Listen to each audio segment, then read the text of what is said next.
ઠંડીમાં સુગર કેમ વધે છે અને ડાયાબિટીસના દર્દીઓ માટે શું સાવધાની રાખવી જોઈએ? આજે આપણે એના વિશે વાત કરવાના છીએ.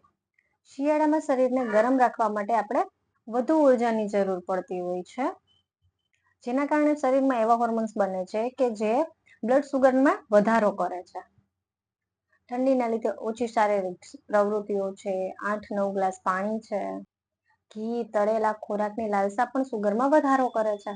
આ સિઝનમાં ખાસ કરીને ડાયાબિટીસના દર્દીઓએ પોતાનું સુગર લેવલ જમ્યા પછી અને જમ્યા પહેલાનું તપાસવું ખૂબ જરૂરી છે.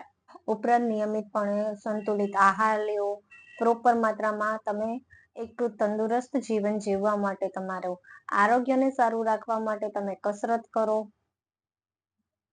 પૂરતી માત્રામાં પાણી પીવો અને પૂરતી માત્રામાં ઊંઘ કરવી ખૂબ જ જરૂરી છે. ખાસ કરીને દવાઓનું ટાઈમ ટેબલ ખાસ ફોલો કરવું જોઈએ.